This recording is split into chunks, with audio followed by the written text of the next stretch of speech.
Being an art teacher is the best job in the whole world. Hey art teachers, and welcome to Art of Education's Dear Sketchbook, An art teacher vlog where we share the ins and outs of art teacher life for an entire school year as we share helpful tips and tricks along the way. I'm Jablecki, and I am a middle school art teacher in Maryland. It's me, Keisha, and I'm an elementary art teacher here in Texas.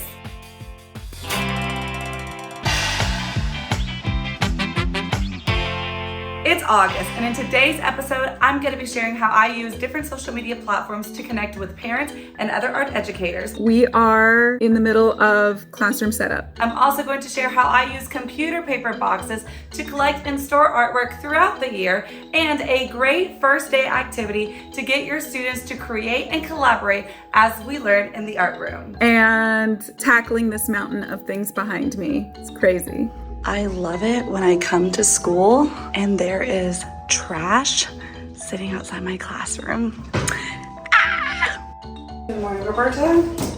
Let's make today awesome. We're gonna head off to the closet. Unfortunately, it is separate from my actual classroom. This is my baby. I have spent many years working on her. And as we're finishing up artwork in the classroom, it's been on display. I'll grab the whole class set. I'll put it in here. Everything's nice and labeled. So all this is a computer paper box. Nothing crazy, nothing fancy. It's cheap, free, and all I do is undo the top and it fits a 12 by 18 artwork. When it's time to make portfolios and pass that artwork, I'll take the whole box, we'll distribute everything out, and then I put the box back in here. Hi, so we are headed to my classroom to do some setup. I have my car stacked full of chairs for my new student space. I also have other items that I'm bringing in that I've sourced for free. Just like most art teachers, our budget isn't huge. So we gotta get really creative with the way that we order our supplies. Asking for help can be really hard. Your community wants to help you and wants to see you succeed, so don't be afraid to ask for help. One thing that I love to do is set up a wish list on a website and reach out and ask my community for help. I do a lot of sourcing things from social media, recycling sites, as well as thrifting without spending a ton of money. Thrifting for me is just so much fun because I know I can get classroom decor items, I can find really cool pieces of art. So I always ask too, and I know it seems super cringy and uncomfortable, but I always ask if this could be a donated item. This is my room as it currently stands at 6:30 at night. It's gonna happen. Things are going to happen, and I'm gonna stay positive about it. So while we work on this poster, I'm going to share a little bit about how I got into teaching art. I had a neonatal stroke at birth, and if you don't know what that is, it's a stroke that happens either during or right after birth. It can affect different parts of the brain, and we didn't discover that I had this stroke until I was in second grade. While everyone else around me was learning how to talk, I communicated by drawing and painting pictures. I was being made fun of because I couldn't read out loud, and while we were struggling academically and pretty much failing, I discovered art. And I had two phenomenal middle school and high school art teacher, Mr. Rogers and Mr. Kolinsky, where I was able to express myself and honestly giving me a space to be myself, discover who I was. I felt like that was the year that I blossomed. Honestly, the only good memories that I have from middle school and high school was being in that art room. And here we are, try not to cry, 10 years later, teaching art. I used to be so ashamed of who I was and having my stroke, and now if anything I embrace it. It's who I am. I'm so proud to be who I am and have this stroke because it has made me into the educator that I am today. Art saved me, and that's how I got into teaching art. Bit of a story, but how we're here. Good morning. It is a Saturday morning, and while you might not think so, I am doing work for school. And the reason for that is because kind of last minute, they shifted around a ton of paras at my school out to outside my school. And So now we have less paras working with our special abilities. I hate saying special needs, but like special abilities students in our contained classroom. And I love teaching adaptive art, but it just meant that I was a little unprepared. So I am designing a couple lessons that will work for all my students, but especially these students. Okay, so I am working on a few things in my room. I just painted some tables and chairs because if you know anything about teaching middle school, you know that students love drawing things on the tables. Now I'm going to set up a help desk and a helpline. So basically the help desk in my room is a place for students to come and visit me, and I work with them one-on-one. I don't just allow them to stand in a line and like wait for the next person to get through. I've created the helpline where it's a spot where they can sign up and I'll call them over so that way they can be still working on their own. It really helps to make sure that the help desk is totally for just that one student to be there. They will put their name, they will come up, and they just erase. And this just helps me to keep constantly rotating. I ended up staying way too late in my classroom today, so I think it's important to remember what works best for you, what's going to work best for your mental health and your sanity, because that is what is most important, and that's what makes you the best teacher. You know when you have a billion things to do on your list, but then yet you don't know where to start? So you sit.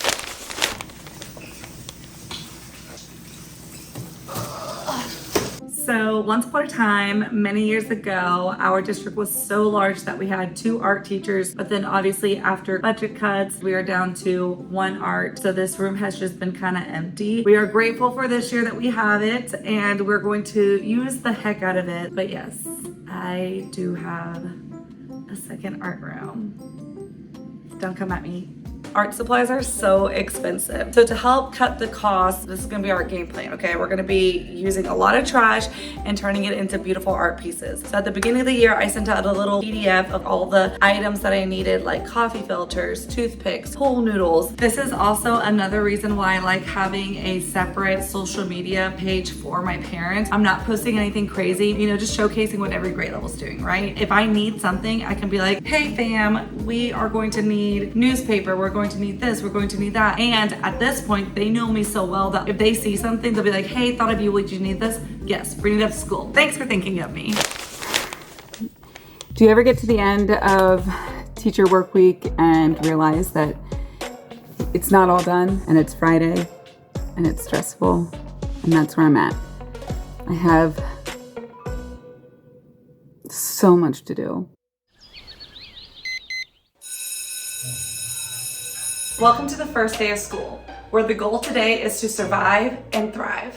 So let's get into it. This is one of my favorite first day of school activities. It is DIY stickers for customizing our visual journals. I like to use these big sticker sheets. So you'll want to start with your paper and start creating a drawing. I like to make sure that students are also making a sticker that then they can give to somebody else. The last step is to cover our paper and fill their whole page up. It is now time to cut our stickers out, and I remind them again about having a border or something that helps them. Now I have stickers that I'm ready to either trade or give to somebody and add to my journal. It is the first day of school, and we're gonna do something that I like to call a soft launch back into the classroom. And while they're working on their activities, I'm gonna be going around documenting student names and pictures, and it's a great way to do seating charts, keep track of where all the kids are at, keep track of who receives awesome artists. Their activity is going to be creating a bird's eye blueprint map of the room. I'll put a list of all the different things in the classroom that they're gonna have to go label and draw. For my younger friends, my kinder, first and second grade group, they're gonna go grab a piece of paper and work together as a team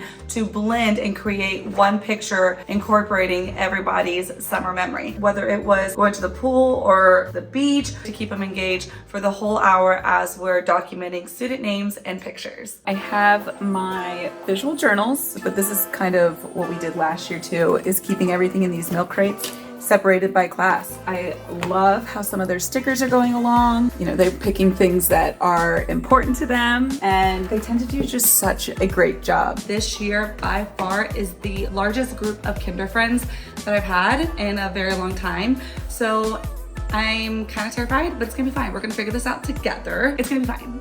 It's gonna be fun. It's gonna be great. One thing that I love about this sticker lesson is that not only am I able to scaffold this lesson for students of all abilities, but it becomes a great lesson to create community. And it might just be their favorite color and they've created a sticker for their favorite color or their favorite animal. So again, they come with different abilities and it makes it for a super inclusive lesson across all age groups and all abilities. The funniest thing happened today and I wanted to share it because it's absolutely hilarious. This is one of the reasons why I love teaching middle school. So what I wasn't expecting was this. They made stickers of me. This cracks me up because this is one of the funnest parts about this lesson is that seriously, it transcends the art room. I'm sorry.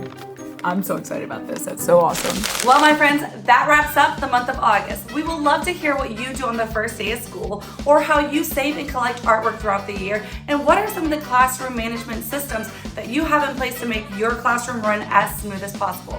Post in the comments down below. Don't miss out on any of the fun that we're gonna have here on Dear Sketchbook. Make sure that you like and subscribe so you don't miss another month where we vlog the ins and out of Art Teacher Live. Bye. You are not gonna believe what's happening next, so stay tuned.